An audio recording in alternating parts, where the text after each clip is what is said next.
ఆకాశంలో సప్తవర్ణాలతో శోభించే హరివిల్లంటే అందరికీ ఇష్టమే. రకరకాల రంగుల్ని చూస్తూ మురిసిపోతాం. అలాగే మనం రోజు తీసుకునే ఆహారంలో కూడా అన్ని రకాల రంగులతో కూడిన కాయగూరలు, ఆకుకూరలు ఉండేలా చూసుకుంటే మన ఆరోగ్యం హరివిల్లులా దివ్యంగా బేషుగ్గా ఉంటుంది.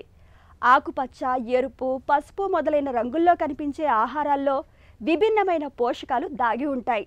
వాటిని నిత్యం తీసుకోవాలని చెబుతారు పోషకాహార నిపుణులు. మన శరీరానికి కావలసిన శక్తిని, ఆరోగ్యాన్ని అందించే రెయిన్బో డైట్ గురించి ఇప్పుడు తెలుసుకుందాం.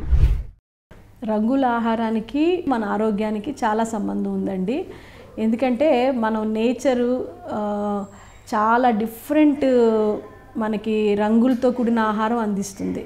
పండ్లు చూస్తే రకరకాల రంగులతో కూడిన పండ్లు మనకి అవైలబిలిటీ ఉంది. అలాగే వెజిటేబుల్స్, కూరగాయలు కూడా రకరకాల రంగుల్లో మనకి అవైలబిలిటీ ఉంది. మనము జనరల్గా ఎక్కువ మంది ఏం చేస్తుంటారంటే ఏ పండు నచ్చితే అదే తింటూ ఉంటారు, ఏ కూరగాయ నచ్చితే అదే తింటూ ఉంటారు. సో అప్పుడు ఏమవుతుందంటే ఆ కూరగాయలో నుంచి వచ్చిన పోషకాలే అందుతాయి తప్ప అన్ని రకాల పోషకాలు మన శరీరానికి అందవు. సో అందుకనే అన్ని రంగులతో కూడిన ఆహారము తీసుకోవాలి. ఒక్కొక్క రంగుకి ఒక్కొక్క ప్రాధాన్యత ఉంటుందన్నమాట. ఇప్పుడు మనం చూసుకుంటే బ్లూ కలర్లో ఉండే వాటిల్లో యాంథోసైనిన్స్ ఎక్కువ ఉంటాయి, ఎల్లో కలర్ వాటిల్లోనూ బీటా కెరటిన్ ఎక్కువ ఉంటుంది. So carotenoids, beta carotene, anthocyanins, ఒక్కొక్క యాంటీ ఆక్సిడెంట్స్, తర్వాత ఒక్కొక్క రకమైన ఎంజైమ్స్ అందులో ఉంటాయన్నమాట.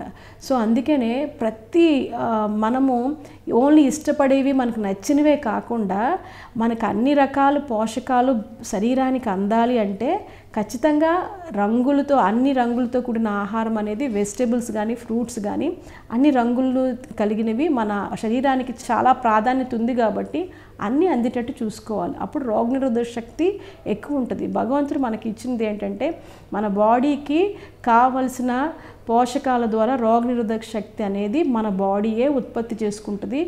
ఏ అనారోగ్యం వచ్చినా కూడా, ఏ బ్యాక్టీరియల్ ఇన్ఫెక్షను, వైరల్ ఇన్ఫెక్షను ఏది వచ్చినా కూడా దాన్ని జయించే శక్తి మన శరీరానికి ఉంది. కాబట్టి ఆ ఇమ్యూనిటీ, ఆ రెసిస్టెన్స్ మన ఆహారం ద్వారానే వస్తుంది. అది మందుల ద్వారా రాదు. మందుల ద్వారా ఇమ్యూనిటీ తగ్గిపోతుంది, మందుల ద్వారా రెసిస్టెన్స్ తగ్గిపోతుంది. అలా కాకుండా మనం మంచి ఆహారం తీసుకుంటే ఇమ్యూనిటీ పెరుగుతుంది. తద్వారా ఏ రోగాన్నైనా మన శరీరమే 60% ఆఫ్ ద డిసీజెస్ని ఎదుర్కొనే శక్తి మన శరీరానికి ఇచ్చిన వాళ్ళం అవుతుంది.